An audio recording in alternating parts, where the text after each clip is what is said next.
saja. Senang sekali rasanya Dita bisa menyapa kembali rekan-rekan mahasiswa UT, khususnya mahasiswa pasca sarjana dan Pasca Sarjana dan Fakultas Sains dan Teknologi program Magister Studi Lingkungan. Selamat berjumpa dalam program tutorial radio yang disiarkan langsung dari Gedung Pusat Pengembangan Multimedia kawasan Universitas Terbuka Pondok Cabe. Baik, rekan-rekan mahasiswa, program kali ini kami akan membahas mengenai analisis mengenai dampak lingkungan atau AMDAL sebagai instrumen sistem manajemen lingkungan yang diambil dari buku materi pokok atau biasa dikenal dengan BMP dengan kode mata kuliah MSLK 5202. Mata kuliah ini adalah mata kuliah semester 3 program studi Magister Studi Lingkungan Fakultas Sains dan Teknologi. Untuk Anda rekan-rekan mahasiswa dan juga OT listeners yang nanti mungkin ingin mengirimkan pertanyaan, ingin bertanya kepada narasumber kami hari ini, silahkan langsung kirimkan pertanyaan Anda melalui pesan WhatsApp di nomor 0812 1026 1029 2726. Kemudian Anda juga bisa berkomentar di YouTube Universitas Terbuka TV, ataupun Anda bisa kirim DM melalui Instagram UT Radio. Baik, hari ini rekan-rekan mahasiswa, Anda dimohon untuk menyiapkan alat tulis jika memang dirasa nanti ada hal-hal yang perlu Anda catat. Disimak baik-baik dan silahkan siapkan peralatan tulisnya. Telah hadir di studio hari ini Bapak Dr. Abdillah Munawir MSI selaku narasumber yang akan menyampaikan material tutorial hari ini. Apa kabarnya Pak Abdillah Munawir? Ini dipanggilnya Pak siapa nih? Abdillah saja. Pak Abdillah, boleh. Apa kabarnya Pak Abdillah hari ini? Alhamdulillah baik banget. Alhamdulillah dalam keadaan yang sehat. Ini adalah pertama kalinya menyampaikan tutorial ya? Saya pertama kalinya ini Mbak untuk menyampaikan tutorial hari ini. Baik, sebelum kami memulai materi hari ini, silakan Bapak disapa dulu rekan-rekan mahasiswanya, khususnya mahasiswa dari Pak Abdillah nih. Boleh disapa dulu, silakan. Ya, terima kasih Mbak. Selamat berjumpa teman-teman mahasiswa Universitas Terbuka, khususnya teman-teman mahasiswa Magister Studi Lingkungan pasca sarjana Universitas Terbuka. Di kesempatan kali ini saya akan membawakan sedikit gambaran terkait analisis mengenai dampak lingkungan sebagai instrumen sistem manajemen lingkungan pada mata kuliah sistem manajemen lingkungan dengan kode mata kuliah MSLK 5202. Baik, hari ini Pak Abdillah kita akan membahas tentang analisis mengenai dampak lingkungan atau AMDAL begitu ya, sebagai salah satu instrumen sistem manajemen lingkungan. Pembahasan yang sangat menarik tentunya terutama untuk mahasiswa program studi Magister Studi Lingkungan yang saat ini mengambil mata kuliah semester 3 ya? Betul ya Pak ya? Pak Abdillah Munawir. Pak Abdillah, mohon nih bisa dijelaskan terlebih dahulu begitu. Apa sebetulnya dimaksud dengan AMDAL sebagai instrumen sistem manajemen lingkungan itu? Baik, terima kasih Mbak. Jadi teman-teman mahasiswa Universitas Terbuka, khususnya teman-teman mahasiswa pasca sarjana Universitas Terbuka, AMDAL itu adalah analisis mengenai dampak lingkungan. Jadi kita ketahui bersama bahwa instrumen dari sistem manajemen lingkungan itu banyak sekali. Ada kajian lingkungan hidup strategis, ada UKL UPL, ada rencana tata ruang wilayah dan lain sebagainya. Tetapi dalam kesempatan ini saya akan fokus membahas terkait analisis mengenai dampak lingkungan atau AMDAL. Jadi AMDAL itu sendiri adalah suatu kajian mengenai dampak penting dari usaha atau kegiatan pada pengelolaan lingkungan hidup. Jadi ini pengertian AMDAL berdasarkan Undang-Undang 32 dan juga sudah ada perubahan pada Undang-Undang Nomor 11 Tahun 2020 tentang Cipta Kerja. Jadi AMDAL sangat penting sekali dalam pengelolaan lingkungan hidup. Kita tahu sendiri bahwa dari suatu rencana usaha kegiatan, entah itu kegiatan pertambangan, industri dan lain sebagainya, akan ada dampak-dampak positif dan dampak negatif. Yang penting di sini adalah terkait dengan dampak-dampak negatif. Jadi dari rencana usaha kegiatan itu sendiri, dampak negatif itu bisa terjadi akibat aktivitas perusahaan industri, baik itu polusi udara, terus kemudian pencemaran air akibat limbah industri, limbah perusahaan, sehingga penting kita mengenal namanya analisis mengenai dampak lingkungan, atau kita lebih kenal pedoman panduan analisis mengenai dampak lingkungan untuk pemrakarsa atau pelaku usaha yang berencana untuk melakukan rencana usaha kegiatannya di sekitar wilayah yang memiliki banyak penghuni masyarakat, dan ada aliran sungai ataupun juga ada kawasan pesisir di sekitar itu yang bisa berdampak pada pencemaran maupun polusi udara. Ini terkait dengan AMDAL. AMDAL juga banyak manfaatnya, Mbak. Jadi AMDAL ini bisa bermanfaat bagi pemerintah, bisa bermanfaat juga bagi pemrakarsa sendiri, pelaku usaha, kemudian juga bisa bermanfaat bagi masyarakat. Jadi di pemerintah sendiri, manfaat dari analisis mengenai dampak lingkungan ini antara lain terciptanya pengelolaan lingkungan hidup yang baik untuk pembangunan berkelanjutan. Itu yang pertama. Yang kedua, manfaat bagi pemerintah adalah terwujudnya upaya pencegahan pencemaran lingkungan, baik itu pencemaran air maupun polusi udara. Di pemrakarsa sendiri, AMDAL ini menjadi panduan atau pedoman yang dipedomani oleh perusahaan atau pemrakarsa, sehingga bisa mencegah sejauh dini terkait dengan pencemaran maupun polusi udara. Di sisi lain juga manfaat bagi pemrakarsa ini menjadi stimulus bagi pemrakarsa, pelaku usaha untuk dapat menjalankan kegiatan usahanya tanpa merusak lingkungan yang ada. Di sisi lain juga manfaat yang terpenting buat perusahaan itu sendiri adalah kurangnya konflik sosial yang ada di sekitar masyarakat. Itu beberapa manfaat dari pemerintah dan pemrakarsa, tetapi ada manfaat yang penting buat masyarakat. Jadi di masyarakat sendiri, bahwa manfaat dari AMDAL ini masyarakat bisa ikut serta dan turut andil dalam upaya pengelolaan lingkungan, sehingga tidak terjadi pencemaran air, polusi udara dan lain sebagainya. Di lain pihak, masyarakat juga dampak positifnya, yaitu bisa turut andil dalam berbagai aktivitas pekerjaan untuk pendapatan masyarakat di sekitar rencana usaha kegiatan tersebut. Itu sedikit gambaran terkait AMDAL, Mbak. Baik, jadi ini kalau secara umum begitu ya Pak Abdillah, fungsinya adalah yang pertama bisa memberikan masukan dalam pengambilan keputusan, kemudian yang kedua memberikan pedoman dalam upaya pencegahan, pengendalian dan pemantauan dampak lingkungan hidup, dan poin yang ketiga adalah memberikan informasi dan data bagi perencanaan pembangunan suatu wilayah. Betul ya Pak? Betul. Baik, kita akan membahas lebih lanjut lagi karena ini semakin menarik sekali begitu dari penjelasan Pak Abdillah tentang AMDAL sebagai instrumen sistem manajemen lingkungan yang tadi disebutkan. Sekarang bagaimana cara untuk menentukan suatu rencana kegiatan AMDAL berdasarkan undang-undang terbaru tersebut nih Pak? Mohon dijelaskan, silahkan Pak Abdillah. Terima kasih Mbak. Ini menarik sekali sebenarnya.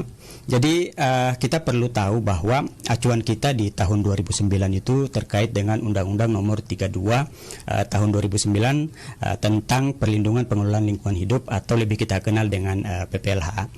Dan sekarang di tahun 2022 kita ada perubahan dari Undang-Undang 32 2009 ke Undang-Undang Nomor 11 tahun 2020 tentang Cipta Kerja.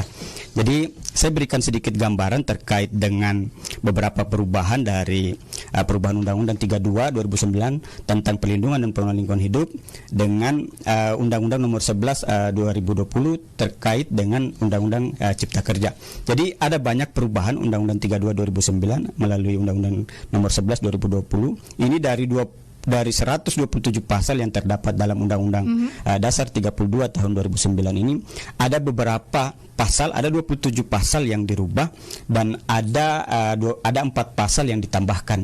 Dan ada 10 pasal yang dihapus. Artinya bahwa perubahan dari Undang-Undang 32 ke Undang-Undang Nomor 11 2020 ada banyak yang sangat membantu buat bukan saja bagi pemerintah, buat pelaku usaha, buat kegiatan ataupun industri nantinya. Ini undang-undang ini lebih terintegratif dan lebih mudah dan lebih cepat dalam upaya melakukan penyusunan analisis mengenai dampak lingkungan. Ini sedikit gambaran terkait Undang-Undang Nomor 11 tahun 2020, dan ada peraturan turunan di bawahnya yang berubah. Jadi di Undang-Undang Nomor 11 2020 terkait dengan Undang-Undang Cipta Kerja ini, peraturan turunan terkait peraturan pemerintah ini namanya P3LH, atau kita lebih kenal namanya Penyelenggaraan, Perlindungan dan Pengelolaan Lingkungan Hidup. Di sini ada 13 bab, 534 pasal dan 15 lampiran. Jadi keseluruhan bab yang ada ini sudah termasuk dalamnya terkait dengan persetujuan lingkungan. Jadi di beberapa peraturan pemerintah sebelumnya yang ada di PP 27 2012 terkait dengan izin lingkungan sudah berganti dengan PP P3LH, atau kita lebih kenal Penyelenggaraan, Perlindungan dan Pengelolaan Lingkungan Hidup, yang lebih dikenal dengan beberapa perubahan terkait persetujuan lingkungan. Ini sudah ada beberapa tambahan, dan kita bisa lihat struktur kerangka dari peraturan pemerintah terkait P3LH ini ada dari bab 1 sampai bab ke-13. Ini kita lihat di bab 1 terkait ketentuan umum, di bab 2 terkait persetujuan lingkungan, sampai pada perlindungan dan pengelolaan mutu air, dan pada bab ke-13 ini terkait dengan ketentuan penutup. Jadi ada banyak peraturan yang dipadukan, diintegrasikan menjadi satu terkait dengan peraturan P3LH yang baru dari Undang-Undang Cipta Kerja, Undang-Undang Nomor 11 tahun 2020. Ini sedikit muatan substansi PP 22 tahun 2021. Kita bisa lihat bahwa ada beberapa PP yang dicabut, yang saya gambarkan tadi terkait PP 27 2012 terkait izin lingkungan. Ini sudah terintegratif pada PP 22 tahun 2021 tentang penyelenggaraan, perlindungan dan pengelolaan lingkungan hidup. Ada juga PP existing yang direvisi terkait dengan evaluasi ekonomi lingkungan hidup, PP 46 2017. Ini terintegratif juga pada PP 22 tahun 2021, dan ada beberapa pengaturan baru terkait sistem informasi, pembinaan, pengawasan, dan pengenaan sanksi dan administratif. Ini masuk dalam PP 22 tahun 2021. Sangat lengkap dan sangat mudah untuk dijalankan dalam peraturan undang-undang yang baru, ditambah dengan beberapa peraturan turunan di bawahnya. Ini sudah terintegratif satu sama lain dan bisa menjadi satu pedoman utuh dalam penyusunan analisis mengenai dampak lingkungan. Seperti itu, Mbak. Baik, ini betul menjadi pembahasan yang sangat menarik sekali dari Pak Abdillah mengenai cara menentukan suatu rencana kegiatan AMDAL, begitu ya, yang dilengkapi oleh undang-undang terbaru, Undang-Undang 11 tahun 2020 tentang Cipta Kerja. Nah, sekarang silahkan dilanjutkan nih Pak, dengan perkembangan kebijakan AMDAL ya di Indonesia bagaimana? Iya, menarik sekali. Ini penting ya buat teman-teman mahasiswa pasca sarjana Universitas Terbuka terkait dengan analisis mengenai dampak lingkungan. Jadi kita perlu tahu bersama bahwa dalam beberapa dekade, ada 4 dekade dari tonggak awal berdirinya tahapan dan perkembangan dari peraturan lingkungan hidup, utamanya terkait dengan analisis mengenai dampak lingkungan. Jadi pertama menjadi tonggak awal itu di tahun 1982 pada Undang-Undang Nomor 4 1982 yang terkait dengan pokok-pokok pengelolaan lingkungan hidup. Ini tonggak awal ini ada juga terdapat PP Nomor 29 tahun 1982 terkait dengan upaya pengelolaan lingkungan hidup, dan berkembang pengembangannya pada Undang-Undang 1997, Undang-Undang Nomor 23 1997 tentang pengelolaan lingkungan hidup. Jadi di Undang-Undang Nomor 3 1997 ini kita perlu tahu bahwa ini adalah pengembangan dari upaya penyusunan analisis mengenai dampak lingkungan sehingga bisa menjadi satu pedoman utuh yang bisa dijalankan oleh pemrakarsa atau pelaku usaha dalam menjadikan acuan pedoman untuk melakukan pengelolaan lingkungan hidup sehingga tidak terjadinya pencemaran udara maupun pencemaran air. Ini pengembangan di 1993 dan terjadi perbaikan di 1999 di mana ada perubahan dari PP 51 1993 dirubah sedikit di PP 27 1999. Di sini ada perubahan terkait analisis dampak lingkungan sehingga bisa bagaimana menjadi pedoman utuh untuk dijalankan oleh pemrakarsa atau pelaku usaha untuk menjalankan kegiatannya. Dan di tahun 2009 seperti kita kenal juga terkait dengan Undang-Undang 32 ini ada sedikit revitalisasi untuk bagaimana bisa menekan tingginya pencemaran akibat aktivitas dari rencana usaha atau kegiatan itu sendiri. Jadi di Undang-Undang 32 ini sangat komplit dan dipadukan dengan izin lingkungan dan ini sudah cukup lama digunakan dan ada perubahan utuh pada tahun 2020 di mana di tahun 2020 ini kita kenal Undang-Undang nomor 11 tahun 2020 tentang Cipta Kerja. Jadi di Undang-Undang nomor 20 tahun 2020 itu sendiri Undang-Undang nomor 11 ya, mohon maaf. Jadi ini lebih komprehensif, lebih terintegratif karena ada banyak peraturan yang terpisah itu dipadukan terintegratif satu sama lain dalam PP nomor 22 tahun 2021. Jadi kita perlu tahu bersama bahwa terkait dengan prinsip dari pengaturan AMDAL dalam Undang-Undang Cipta Kerja ini ada beberapa perubahan utuh dalam AMDAL ya, analisis mengenai dampak lingkungan dalam Undang-Undang Cipta Kerja di mana ada perubahan sedikit terkait dengan nomenklatur terkait dengan izin lingkungan menjadi persetujuan lingkungan dan terintegratif dengan perizinan berusaha. Terus kemudian beberapa transformasi Komisi Penilai AMDAL menjadi tim uji kelayakan. Ini sedikit perubahan yang dapat membantu utamanya para pelaku usaha ya, pemrakarsa dalam memedomani analisis mengenai dampak lingkungan. Jadi ini adalah prinsip dan konsep dan sesungguhnya bahwa Undang-Undang Cipta Kerja yang ada ini tidak banyak merubah atau menghilangkan. Ini adalah bagian penyempurnaan kebijakan dalam aturan pelaksanaannya dan tetap memenuhi ketentuan yang ditetapkan terkait dengan upaya pengelolaan lingkungan hidup. Jadi terkait dengan analisis mengenai dampak lingkungan dan perkembangannya beberapa dekade tahun yang berjalan sampai saat ini perlu kita tahu bahwa AMDAL ini adalah satu panduan pedoman utuh yang bisa digunakan oleh pelaku usaha ya, di mana para pemrakarsa ini wajib melakukan penyusunan AMDAL ketika dia berdampak penting. Ya, berdampak penting artinya bahwa setiap usaha yang berdampak penting yang dimana besarnya ini terkait dengan jumlah penduduk, di mana jumlah penduduk yang terkena dampak ini cukup besar akibat aktivitas kegiatan usaha atau rencana usaha kegiatan ini berdampak penting, maka wajib melakukan penyusunan AMDAL. Yang kedua terkait dengan dampak penting yang lain itu adalah luas wilayah atau penyebaran dampak.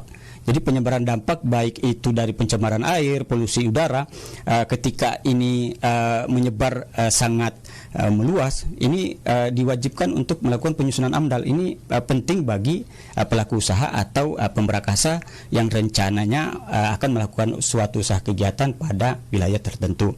Ini sedikit gambaran dan terpenting untuk dampak penting untuk beberapa pelaku usaha itu terkait dengan intensitas dan lamanya dampak dari suatu aktivitas kegiatan beberapa perusahaan atau pemrakarsa yang akan melakukan rencana usaha kegiatannya. Jadi penting sekali ya.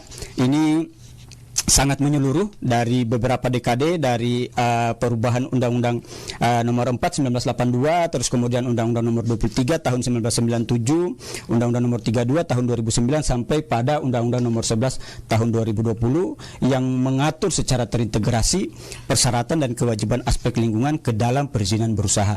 Jadi ini sangat baik sekali dengan peraturan yang ada, dan ini adalah semangat Undang-Undang Cipta Kerja untuk melakukan penyederhanaan terintegratif dalam penyusunan pedoman analisis mengenai dampak lingkungan. Baik, Pak Abdillah, ini sangat lengkap sekali tadi dari pertama ini di tonggak awalnya yang dimulai tahun 1982 hingga Undang-Undang 11 ya tahun 2020. Baik, kita akan lanjut lagi mengenai penyusunan dokumen AMDAL ya Pak ya. Tapi kita akan jeda sejenak dulu ya Pak. Kita istirahat dulu rekan-rekan mahasiswa. Pastikan Anda tetap bergabung bersama kami hari ini di Tutorial Radio.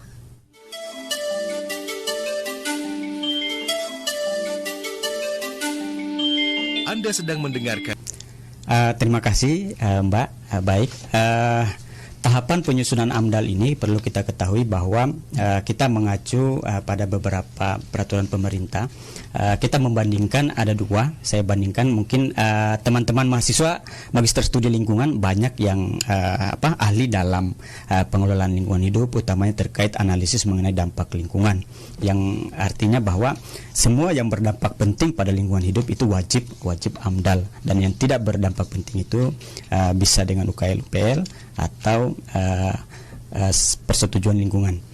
Jadi sedikit gambaran di PP 27 tahun 2012, saya tampilkan sedikit slide bahwa di PP 27 2012 ini ada 15 tahapan berbeda dengan Undang-Undang Cipta Kerja nomor 11 tahun 2020 di peraturan P3LH tadi yang saya sudah gambarkan, bahwa penyusunan AMDAL itu dimulai dari bagaimana pemrakarsa atau pelaku usaha yang akan melakukan rencana usaha kegiatannya ini melakukan penapisan di wilayah rencana usaha kegiatannya dengan melengkapi seluruh persyaratan termasuk izin prinsip dan lain sebagainya, izin lokasi dan lain sebagainya. Terus kemudian tahapan dari rencana industri atau rencana usaha kegiatannya seperti apa, gambar desainnya seperti apa, ini dilengkapi keseluruhan, dan apakah wilayah rencana usaha kegiatannya ini masuk di wilayah kawasan yang melanggar rencana tata ruang wilayah atau tidak. Ini semua dilengkapi secara detail dan dilakukan penapisan tersendiri oleh pemrakarsa. Ketika pemrakarsa tidak bisa melakukan penapisan, maka pemrakarsa bisa menunjuk lembaga yang berkompeten, beberapa konsultan lingkungan hidup yang memiliki kompetensi atau beberapa tenaga ahli yang memiliki kompetensi dalam penyusunan AMDAL, dan kemudian melakukan penapisan ini, dan bisa konsultasi langsung kepada Dinas Lingkungan Hidup di daerah masing-masing gitu. Jadi setelah melakukan tahapan penapisan dan sudah diketahui dia berdampak penting, maka dilakukan penyusunan AMDAL dengan upaya pengumuman dulu di media. Baik. Ini tahapan-tahapannya, melakukan pengumuman di media, kemudian setelah pengumuman media, baik itu media televisi, online, surat kabar dan lain sebagainya, kemudian pemrakarsa bersama konsultannya yang memiliki kompetensi ini melakukan konsultasi publik di masyarakat. Jadi melakukan konsultasi publik di masyarakat bersama-sama pemrakarsa, rencana usahanya akan seperti apa, terus kemudian dampak positif, dampak negatifnya juga harus diketahui oleh masyarakat seperti apa, terus kemudian terkait dengan pengelolaan lingkungannya akan seperti apa. Jadi setelah melakukan tahapan konsultasi publik ini ada 15 tahapan dari penapisan, kemudian melakukan penyusunan kerangkacuan atau kita lebih kenal dengan pelingkupan, terus kemudian melakukan penyusunan AMDAL dan RKL-RPL sampai pada tahap izin lingkungan. Ini 15 tahapan, sedangkan di PP 22 tahun 2021 hanya ada 11 tahapan sampai keluar persetujuan lingkungan dari izin lingkungan itu sendiri. Ini sedikit gambaran tahapannya, dan kita tahu bersama di penyusunan PP nomor 27 2012 ini terbitnya izin lingkungan, sedangkan di PP 22 tahun 2021 terkait penyusunan dan penilaian AMDAL serta penerbitan persetujuan lingkungan ini terintegratif dengan perizinan berusaha. Jadi sangat lengkap, sangat memenuhi unsur-unsur pedoman penyusunan AMDAL sehingga pelaku usaha ataupun juga pemrakarsa di sini dapat bersama-sama konsultan AMDALnya yang berkompeten menyusun dokumen AMDAL dan bisa dijalankan sesuai dengan ketentuan perundang-undangan, utamanya Undang-Undang Cipta Kerja Undang-Undang Nomor 11 Tahun 2020. Baik. Masih dilanjutkan, Bapak? Saya pikir itu sedikit tahapan penyusunannya dan ini cukup lengkap buat teman-teman mahasiswa pasca sarjana. Terima kasih. Baik, kalau misalkan boleh coba diterangkum. Jadi kalau untuk prosedur pembuatan dokumen AMDAL untuk memperoleh izin pembangunan dan izin berusaha begitu ada kurang lebih ada 6 poin ya Pak ya. Yang pertama ada penapisan, kemudian keduanya proses pengumuman, kemudian ada proses pelingkupan. Dilanjut lagi proses penyusunan dan penilaian KA AMDAL. Setelah penyusunan KA AMDAL ya, kemudian yang ke poin kelimanya proses penyusunan dan penilaian AMDAL, dan yang poin keenam adalah persetujuan kelayakan lingkungan. Kemudian sempat kita mendengar mengenai atau terkait persetujuan teknis ya Pak ya. Ya, bagaimana nih Pak mengenai penjelasan terkait persetujuan teknis? Terima kasih sekali Mbak. Jadi perlu teman-teman mahasiswa pasca sarjana juga ketahui dengan adanya Undang-Undang Nomor 11 2020 ini ada banyak yang menjadi persyaratan yang secara terintegrasi, utamanya terkait dengan perizinan berusaha, utamanya persetujuan teknis. Jadi kewajiban dalam penyusunan dokumen AMDAL atau pedoman yang nantinya jadi pedoman pemrakarsa untuk melakukan kegiatan usaha dalam analisis mengenai dampak lingkungan nantinya. Terkait dengan persetujuan teknis ini ada banyak sekali yang perlu kita ketahui karena beberapa pelaku usaha pemrakarsa yang memiliki rencana usaha kegiatan dan berdampak pada beberapa pencemaran, utamanya pembuangan air limbah, terus kemudian terkait dengan dalam persetujuan teknis itu kita kenal ada 4 ya, terkait dengan penyimpanan, pengumpulan, pemanfaatan, kemudian bagaimana pengolahan sampai penimbunan limbah B3. Ini penting sekali karena ketika ada beberapa limbah yang kemungkinan akan dikelola oleh pelaku usaha dan ini akan berdampak pada masyarakat, utamanya pada pencemaran air. Terus kemudian pencemaran air ini juga akan mengakibatkan dampak-dampak negatif di masyarakat. Jadi saya sedikit berikan gambaran terkait dengan hubungan penerbitan izin persetujuan lingkungan dan persetujuan teknis. Ini bisa lihat di slide, di bagaimana kita lihat bahwa pada PP nomor 22 tahun 2021 ini turunan dari Undang-Undang nomor 11 hubungannya dengan Undang-Undang 32. Jadi di perizinan untuk izin lingkungan pada Undang-Undang 32 ini sangat sederhana. Jadi ketika kita melakukan penyusunan dokumen lingkungan terkait dengan mulai dari rencana kerangka acuan, terus kemudian AMDAL, RKL, RPL sampai keluar izin lingkungan ini masih sangat sederhana, tetapi terintegrasi sangat lengkap pada Undang-Undang Nomor 11 Tahun 2020 pada PP Nomor 22 2021, di mana dalam akibat perusahaan mengakibatkan banyaknya penggunaan pemanfaatan limbah, maka perlu ada sertifikat layak operasi atau kita kenal dengan SLO. Jadi SLO ini penting karena perizinan berusaha atau persetujuan lingkungan tidak akan keluar tanpa adanya SLO. Ini tahapan-tahapan yang sangat penting dalam kegiatan usaha atau rencana usaha yang dilakukan oleh pemrakarsa atau pelaku usaha gitu. Ini sedikit gambaran terkait proses persetujuan lingkungan hidup dan ini terintegrasi langsung dengan persetujuan teknis. Kita bisa lihat teman-teman mahasiswa pasca sarjana. Jadi ada banyak persetujuan teknis yang akan dilakukan dan ini terintegrasi langsung ke dalam AMDAL terkait dengan rencana induk pelabuhan, terus kemudian terkait pengelolaan limbah B3, terkait pengelolaan air limbah, terkait persetujuan teknis kajian dampak lalu lintas. Ini semua perlu terintegrasi ke dalam AMDAL karena berhubungan dengan baku mutu lingkungan hidup dan baku mutu kerusakan lingkungan hidup. Jadi ini terintegrasi secara langsung dan kita tahu bersama bahwa proses persetujuan lingkungan hidup ini dan persetujuan teknis ini tidak akan keluar perizinan berusaha ketika SLO atau persetujuan teknis ini tidak dijalankan sebagaimana mestinya berdasarkan Undang-Undang Cipta Kerja Nomor 11 Tahun 2020.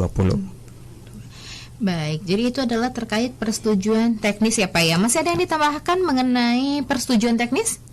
Saya pikir cukup karena terkait dengan persetujuan teknis ini sangat penting sekali, utamanya terkait dengan beberapa rencana usaha kegiatan yang melakukan pengelolaan limbah B3, pengelolaan air limbah, terus kemudian beberapa usaha-usaha yang sangat berdampak pada pencemaran air. Ini tahapan yang sangat komprehensif dan sebenarnya sangat panjang dan banyak. Kita tahu bahwa sekarang ini teman-teman konsultan analisis mengenai dampak lingkungan itu banyak berpikir terkendala dengan persetujuan teknis. Kita kesulitan karena persetujuan teknis ini perlu perlu ada rapat sidang-sidang komisi AMDAL itu sampai ke tingkat Kementerian Lingkungan Hidup. Karena persetujuan teknis ini memerlukan persetujuan langsung dari Kementerian Lingkungan Hidup. Jadi ini yang menjadi beberapa kendala teman-teman di daerah dan sesungguhnya dengan adanya persetujuan teknis ini sangat membantu masyarakat di sekitar rencana usaha, sangat membantu buat pemerintah utamanya terkait dengan pembangunan berkelanjutan dalam pengelolaan lingkungan hidup dan sangat membantu juga buat pemrakarsa atau pelaku usaha karena limbahnya tidak dibuang lagi ke perairan sungai atau ke kawasan pesisir yang bisa berdampak di masyarakat. Sesungguhnya persetujuan teknis ini sangat mudah dan dengan integrasi Undang-Undang Cipta Kerja ini dengan beberapa aturan turunan dengan peraturan pemerintahnya sangat membantu beberapa konsultan AMDAL di daerah maupun yang ada di pusat untuk melakukan penyusunan AMDAL sehingga dokumen atau pedoman AMDAL itu sendiri bisa digunakan oleh pelaku usaha yang akan berencana melakukan rencana usaha kegiatannya sehingga tidak mencemari lingkungan. Kita perlu jaga kita punya lingkungan ini sehingga tidak berdampak. Kita tahu bahwa namanya berkelanjutan bukan hanya untuk saat ini tetapi untuk anak cucu kita masa datang. Sehingga penting adanya dokumen panduan untuk pemrakarsa pelaku usaha terkait dengan analisis mengenai dampak lingkungan. Itu sedikit tambahan, Mbak. Baik, jadi persetujuan teknis ini adalah hal yang sangat penting juga berarti ya Pak ya untuk AMDAL ini. Sangat penting. Pak Abdillah, ini sangat lengkap sekali penjelasan Pak Abdillah tentang tahapan penyusunan penilaian AMDAL dan bagaimana proses penerbitan persetujuan lingkungan. Sekarang kita akan menjawab hal-hal yang menjadi pertanyaan besar atau pertanyaan yang banyak diajukan oleh mahasiswa ya mengenai siapa saja yang dapat menjadi penyusun AMDAL. Tapi kita akan rehat sejenak dulu. Dijawab di segmen berikutnya rekan-rekan mahasiswa. Pastikan Anda tetap bergabung bersama kami hari ini bersama Pak Abdillah di studio. Jadi jangan kemana-mana.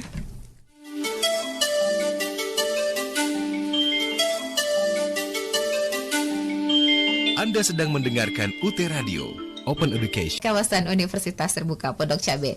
Dan Dita tentunya terus mengundang Anda untuk jika rekan-rekan mahasiswa ingin mengirimkan pertanyaan, silahkan kirimkan pertanyaan Anda melalui pesan WhatsApp kami di nomor 0812 1039 2726 ataupun Anda bisa berkomentar di live streaming Universitas Terbuka TV ataupun bisa kirimkan DM ya ke Instagram @radio.ut. Pak Abdillah, kita akan lanjut lagi mengenai pertanyaan yang banyak ditanyakan oleh mahasiswa begitu ya mengenai siapa saja yang dapat menjadi penyusun AMDAL ini. Oke, terima kasih. Baik. Jadi kita perlu tahu bahwa dalam melakukan penyusunan dokumen AMDAL atau pedoman yang akan jadi rujukan oleh pemrakarsa atau pelaku usaha itu yang susun sebenarnya itu adalah Pemrakarsa, tetapi karena ini berkaitan dengan penyusunan dokumen dan harus memiliki keahlian dan kompetensi, maka Pemrakarsa harus menunjuk lembaga yang berbadan hukum dan memiliki beberapa tenaga ahli yang memiliki kompetensi di bidang analisis mengenai dampak lingkungan. Jadi kita perlu tahu bahwa yang menjadi poin penting dalam penyusun AMDAL ini, teman-teman semua bisa, baik dari kalangan praktisi, kalangan dosen, semua bisa jadi penyusun AMDAL, akan tetapi harus bisa mengikuti beberapa tahapan pelatihan penyusunan dokumen AMDAL, mulai dari penilai AMDAL ataupun juga tim penilai AMDAL ini di Undang-Undang Cipta Kerja nomor 11 tahun 2020 itu sudah jadi tim uji kelayakan namanya, udah berubah nama, dan harus memiliki kompetensi ya, karena penting sekali kompetensi yang dimiliki untuk membuat dokumen ini menjadi dokumen yang paripurna dan sempurna buat penyusunan dokumen analisis dampak lingkungan untuk jadi pedoman Pemrakarsa. Di lain pihak bahwa buat seluruh teman-teman mahasiswa juga yang memiliki kompetensi di bidang lingkungan dan sangat meminati bidang lingkungan, ingin menjadi penyusun AMDAL, bisa juga langsung mengikuti sertifikasi AMDAL. Ada beberapa lembaga-lembaga kompeten, di IPB ada, di UGM Universitas Gadjah Mada, Institut Pertanian Bogor, Universitas Hasanuddin, beberapa universitas besar di Indonesia juga menyelenggarakan pelaksanaan pelatihan terkait dengan tim penyusun AMDAL, dari AMDAL dasar terus kemudian sebagai tim penyusun, kemudian juga sampai kompetensi, ada namanya KTPA ya, ketua tim penyusun, ada namanya juga ATPA, anggota tim penyusun. Ini tahapannya sangat jelas dan berdasarkan peraturan perundang-undangan yang di bawah naungan Kementerian Lingkungan Hidup. Jadi kita tahu bersama penyusun dokumen AMDAL ini wajib memiliki sertifikasi kompetensi AMDAL itu sendiri. Mungkin itu sedikit gambaran, baik tim uji kelayakan maupun tim penyusun AMDAL itu sendiri harus memiliki sertifikat uji kompetensi AMDAL. Ini sedikit gambaran terkait beberapa hal yang bisa menjadi penyusun dokumen AMDAL gitu. Baik, kalau Dita pengen jadi tim penyusun bisa juga berarti asal ikut sertifikasinya gitu? Bisa, mbaknya juga kalau mau jadi tim penyusun bisa sekali. Terpenting tadi yang saya sampaikan, bisa mengikuti beberapa pelatihan kursus-kursus AMDAL, dasar-dasar AMDAL, AMDAL A, AMDAL B, dari AMDAL dasar sampai AMDAL B, AMDAL penyusun. Kalau AMDAL C itu adalah penilai. Kalau sekarang karena Undang-Undang Nomor 11 2020 itu tim uji kelayakan. Baik. Oke. Baik, jadi ini kalau misalkan boleh diterangkum nih, siapa saja pihak terkait dalam penyusunan AMDAL ini? Yang pertama adalah Pemrakarsa, kemudian yang kedua komisi penilai, yang ketiganya adalah masyarakat yang berkepentingan ya. Betul. Pak ya. Baik, Pak, sebelum kita menutup perjumpaan kita kali ini, ada banyak sekali rekan-rekan yang menyapa Bapak di channel YouTube kami. Baik.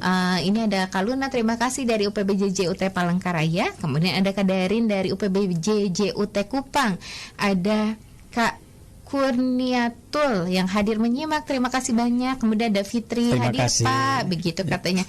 Ini kayaknya rekan Bapak nih, Sumartono UT mantap katanya begitu Pak. Masih banyak juga rekan-rekan Bapak, rekan-rekan mahasiswa UT listeners juga yang menyapa Pak Abdillah hari ini. Dan satu pertanyaan dari Luna dari Palangkaraya. Izin bertanya Pak, menurut Bapak bagaimana penerapan AMDAL di Indonesia? Apakah sudah baik atau memang negara kita sendiri belum paham mengenai AMDAL ini Pak? Oke, terima kasih sekali Mbak Luna dari Palu ya. Jadi teman-teman mahasiswa Magister Studi Lingkungan Pasca Sarjana Universitas Terbuka, kita sebagai istilahnya pihak yang sangat peduli dengan lingkungan, dan kita sangat memahami dan terus belajar terkait dengan bagaimana upaya pengelolaan lingkungan hidup untuk masa sekarang dan masa akan datang. Jadi di Indonesia itu sendiri bahwa terkait dengan upaya pengelolaan lingkungan hidup itu sudah cukup baik dengan berbagai peraturan perundang-undangan, sebagaimana tadi saya jelaskan bahwa dari 4 dekade integrasi analisis mengenai dampak lingkungan terkait pengelolaan lingkungan hidup itu sendiri, ini sudah diupayakan pemerintah sebaik mungkin, sedemikian baiknya peraturan yang dibuat, sehingga pemrakarsa atau pelaku usaha itu sendiri tidak sewenang-wenang atas lingkungan hidup yang ada. Jadi kita wajib memberikan acungan jempol kepada pemerintah yang sudah berupaya dalam upaya menerapkan Undang-Undang Nomor 11 ya, Undang-Undang Nomor 11 tahun 2020 tentang Cipta Kerja ini sendiri, karena banyak integrasi peraturan pemerintah, peraturan dari aturan turunan dari Undang-Undang Nomor 11 ini yang sangat bermanfaat bagi masyarakat. Seperti saya jelaskan tadi bahwa ada persetujuan teknis ini bagi pelaku usaha ya yang akan melakukan rencana usaha kegiatan di suatu wilayah, suatu daerah yang banyak masyarakat, yang terdampak banyak masyarakat itu sendiri, itu wajib melakukan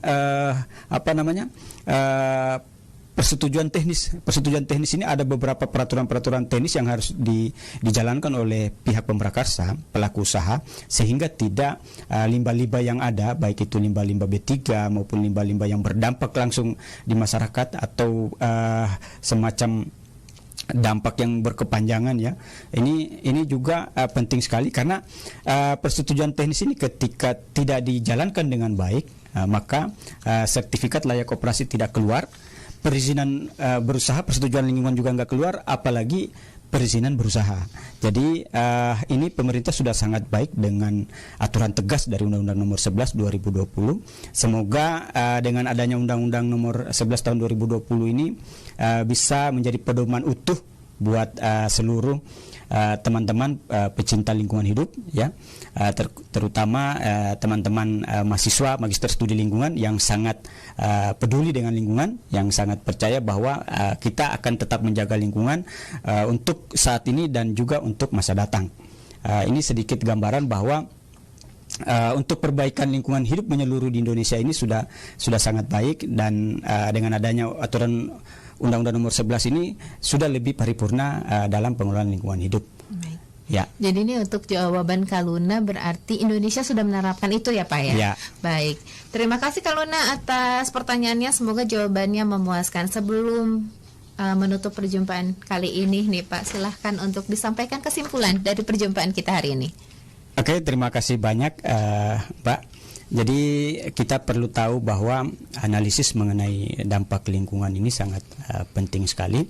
Jadi kesimpulan saya yang pertama adalah terkait dengan AMDAL. Jadi analisis mengenai dampak lingkungan ini penting dijalankan karena terkait dengan dampak penting. Dampak penting ini berdampak pada seluruh masyarakat, lingkungan hidup sekitar, perairan tanah dan lain sebagainya. Ini penting sekali diketahui terkait dengan AMDAL. Yang kemudian yang kedua terkait dengan Undang-Undang Cipta Kerja dengan beberapa peraturan pemerintah di bawahnya. Ini juga sangat paripurna aturan ini dan sangat melengkapi dalam menyusun pedoman terkait analisis mengenai dampak lingkungan, dan bisa membentuk suatu pengelolaan lingkungan yang berkelanjutan, dan bagi pemerintah utamanya bisa menciptakan pembangunan paradigma pembangunan yang berkelanjutan yang mengutamakan kepentingan lingkungan hidup. Dan terakhir saya berpesan kepada seluruh UT Listener ya, teman-teman mahasiswa magister studi lingkungan, mahasiswa pasca sarjana Universitas Terbuka, kita tetap menjaga lingkungan ya, penting sekali kita menjaga lingkungan, dan kalau ingin menjadi penyusun AMDAL, silahkan kita menjadi penyusun AMDAL, mengikuti kursus-kursus dasar AMDAL, kemudian kita melakukan pelatihan AMDAL, dan kita uji kompetensi kita sebagai penyusun AMDAL untuk tetap menjaga lingkungan dengan hadirnya kita sebagai penyusun dokumen AMDAL. Itu dari saya, terima kasih Mbak. Baik, masih ada yang mau disampaikan kepada mahasiswanya? Saya pikir sudah cukup, dan salam buat teman-teman magister studi lingkungan, seluruh teman-teman mahasiswa pasca sarjana Universitas Terbuka. Kita tetap menjaga lingkungan karena lingkungan ini lebih penting daripada diri kita sendiri demi keberlanjutan masa saat ini dan masa akan datang. Terima kasih. Baik, rekan-rekan mahasiswa dan juga UT listeners, demikianlah pembahasan kita mengenai AMDAL sebagai instrumen sistem manajemen lingkungan untuk mata kuliah sistem manajemen lingkungan. Dan saya ucapkan terima kasih banyak kepada Bapak Dr. Abdillah Munawir MSI yang telah berkenan menyampaikan materinya hari ini. Pagi-pagi sekali sudah siap datang ke studio hari ini. Sehat selalu Bapak, semoga waktu kita dipertemukan kembali ya. Terima kasih ya Mbak. Baik, sama-sama Bapak. Terima kasih banyak juga rekan-rekan mahasiswa dan juga UT listeners yang selalu setia di program tutorial radio. Akhirnya dari Gedung Pusat Pengembangan Multimedia Kawasan Universitas Terbuka Pondok Cabe, Dita Zakia dan Pak Abdillah undur pamit. Wassalamualaikum warahmatullahi wabarakatuh.